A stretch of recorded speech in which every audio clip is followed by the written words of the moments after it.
मैं तो पहले खुद उसमें घबरा गया कि पता नहीं ये ऐलान मेरे लिए भी है शायद। बिस्मिल्लाहिर्रहमानिर्रहीम, अल्हम्दुलिल्लाहि रब्बिल आलमीन, अल्लाहुम्मा सल्लि अला मुहम्मद व आले मोहम्मद।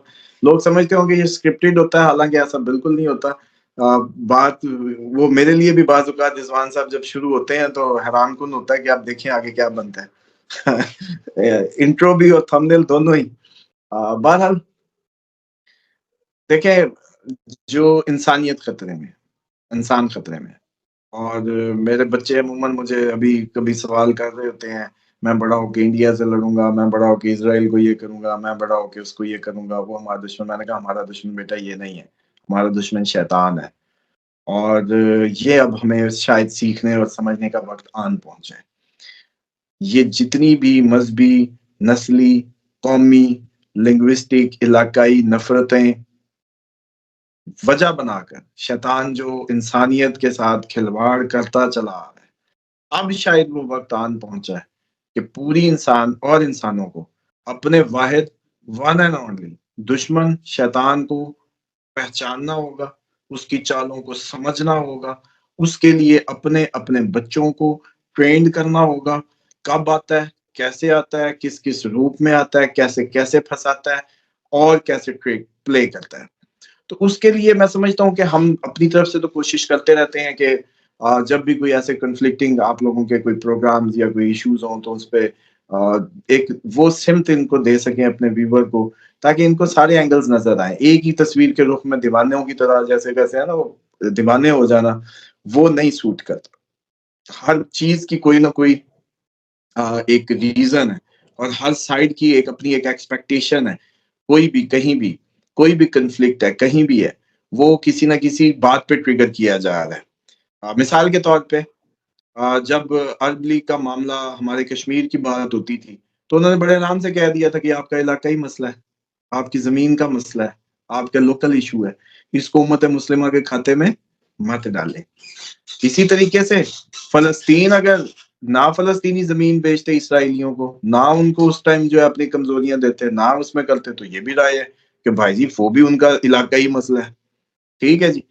असल तो ये है कि ये करते-कराते हम एक-दूसरे को ना बेसिकली डिस्टेंस करते जा रहे हैं। जैसे हॉलोकॉस्ट का जी नाम नहीं ले सकते, बड़ा दुःख दर्द होता है। अच्छा भई दुःख दर्द होता है।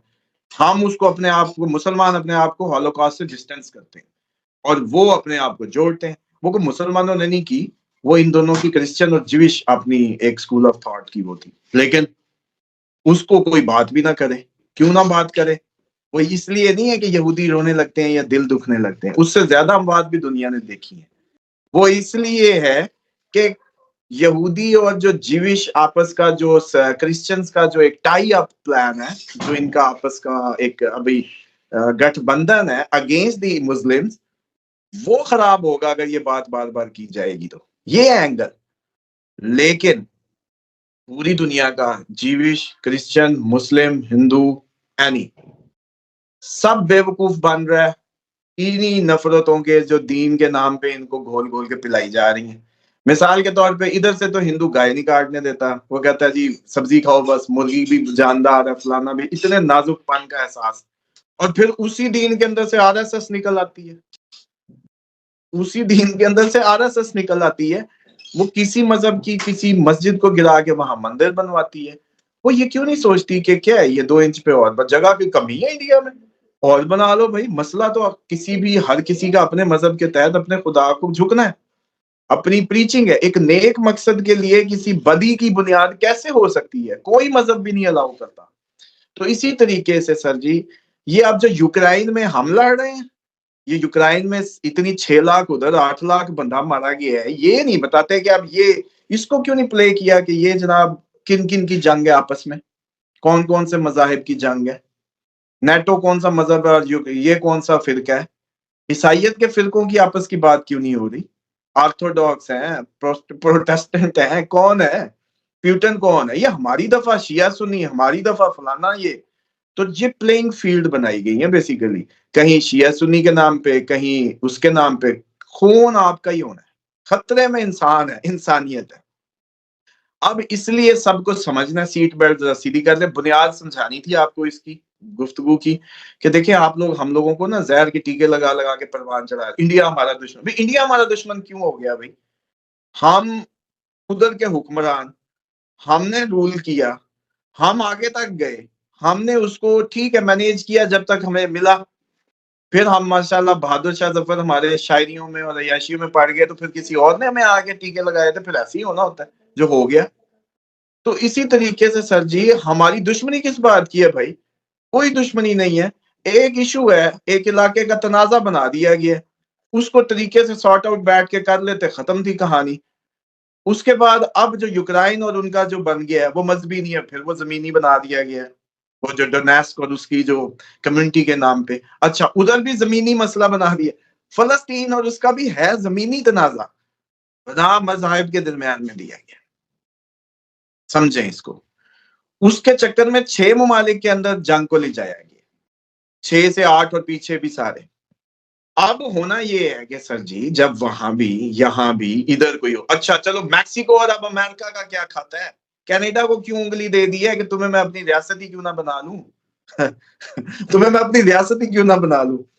मेरी बात आज अपनी ना बड़े बड़े दीवारों पे घर की लिख लें कि नाम ऐसी की तैसी फेरेगा, बिल्कुल एक लड़ाका तरीन, जैसे कहते हैं ना वो आदमी जो किसी भी सूरत फड्डे को हवा ही देगा बस, और आप इससे कोई अच्छी उम्मीद ना करें किसी भी किस्म की। गिरहन जो है ना, बल्कि चांद गिरहन ना कहा करें। अमेरिका के लिए हमने पिछली वीडियोस पढ़ी होंगी पिछले साल की, जब गिरहन लगे थे हमने कहा था अमेरिका को गिरहन लग गया है। ये अमेरिका को गिरहन ही है, ट्रंप जो है ये अमेरिका को गिरहन है।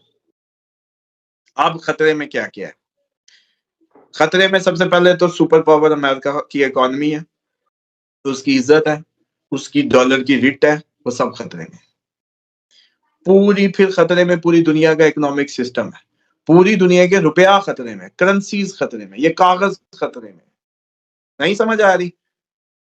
240 का 6 माह पहले का गोल्ड की प्राइस गूगल करें मेरे नाजरीन, जब 240 का सोना था, और 290 का 3 को जाके टच हो रहा है। मैं जब कह रहा था कि डॉलर असल में 300 से ऊपर की कहानी है, जिस दिन आप ये हुकूमत गिरने गिराने की ख्वाब तो देखते हैं हम कि जी ये गासबाना हुकूमत गिर जाए, ये हो जाए, जिस दिन गिरती है ना उस दिन हजरत आप लोगों के जो 10 लाख है वो 6 लाख होगा, करोड़ है तो 60।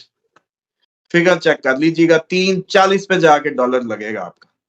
लोग पूछते हैं क्या जमा करो, इसलिए कहता हूँ भाई चुप करके अभी तो सोना या फूड, बेसिक फूड।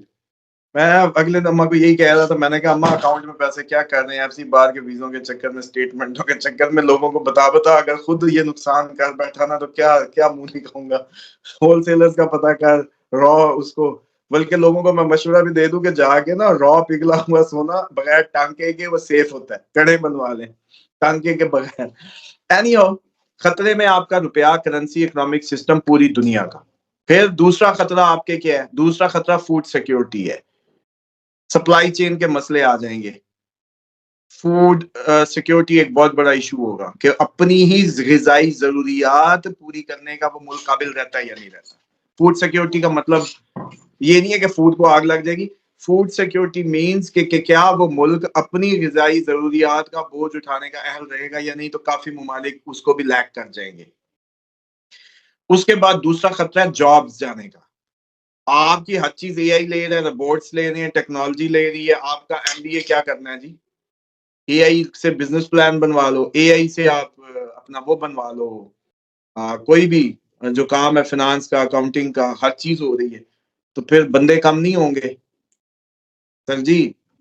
दूसरा जॉब्स को खतरा है।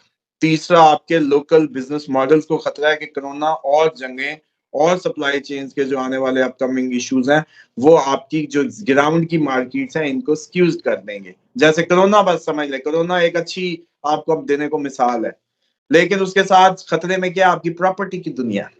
इस टाइम दुबई बेहतरीन चल रहा है, 2-3 साल, 2 साल उम्मीद है कि शायद गुजार जाए, 2 साल बस, इससे ज्यादा नहीं।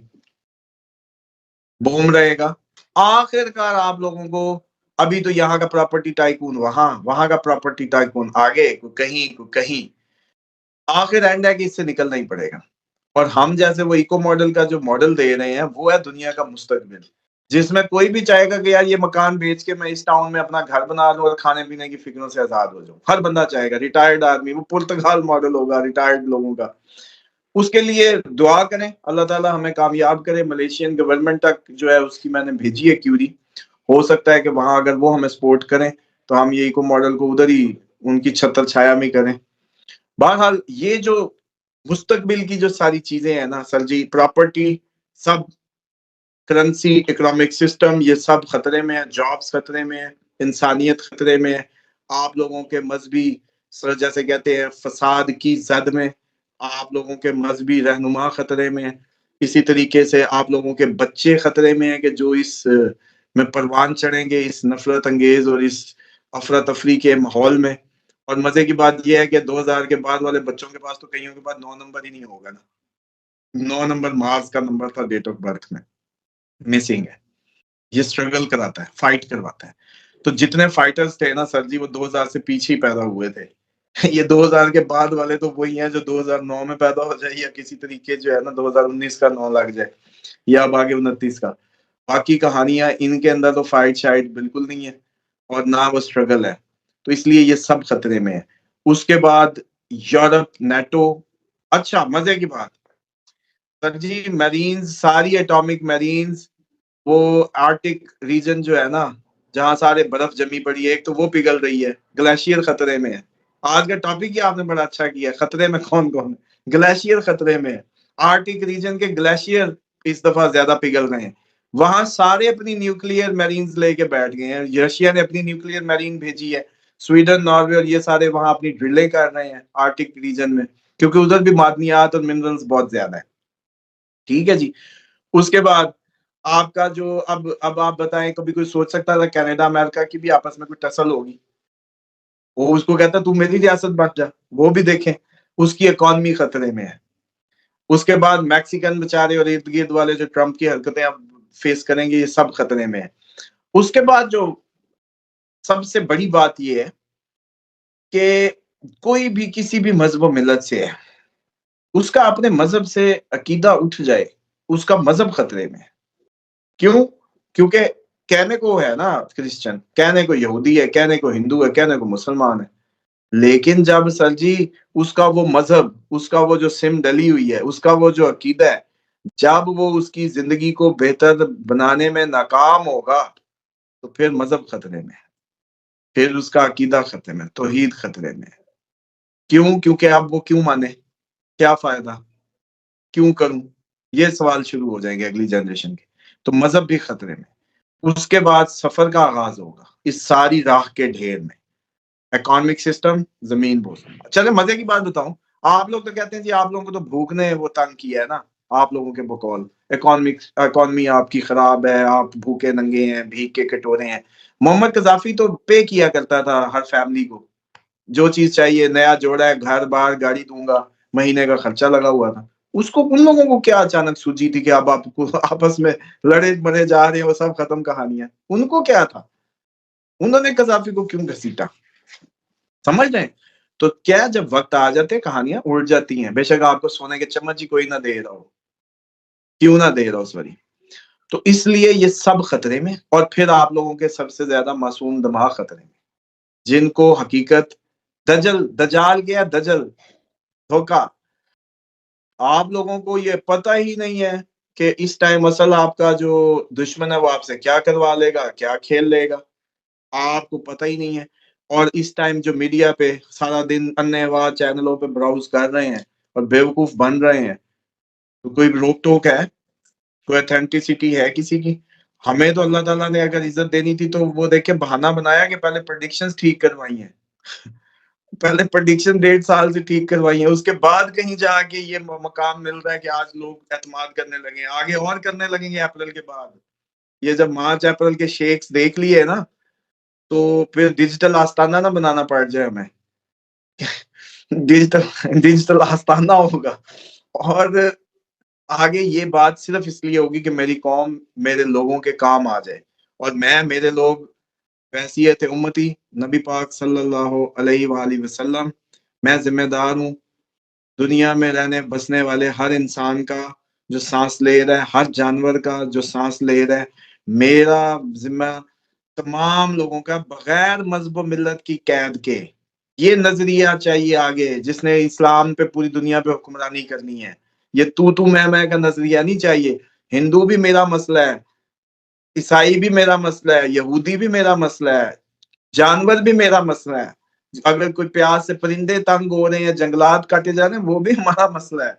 अल्लाह की सारी मखलूक, क्योंकि मेरे नबी के दिल में जो दर्द है सल्लल्लाहु अलैहि वसल्लम, वो पूरी कायनात अपने दिल में उसकी मोहब्बत लपेटे हुए थे। बकरियों ने शिकायतें नहीं लगाई, भेड़ियों ने नहीं लगाई, ऊंटनियों के लिए इंस्ट्रक्शन नहीं दी, घोड़ों के लिए नहीं दी। बताते क्यों नहीं कभी? लोगों को पता चले कि हमारा मजहब कितना बारीक है, हमारे नबी पाक सल्लल्लाहु अलैहि वसल्लम कितने रहीम, कितने हलीम थे कि उन्होंने जानवरों को भी इग्नोर नहीं किया इंस्ट्रक्शंस देने में। तो हमारी हमसे नहीं बेगम ही नहीं राजी, बच्चे ही नहीं राजी, तो ये है मुसलमान। तो बात वही है कि हमें अब शायद उस तरफ हम सब खतरे में, इस्लाम, मजहब, मिल्लत, इंसानियत सब खतरे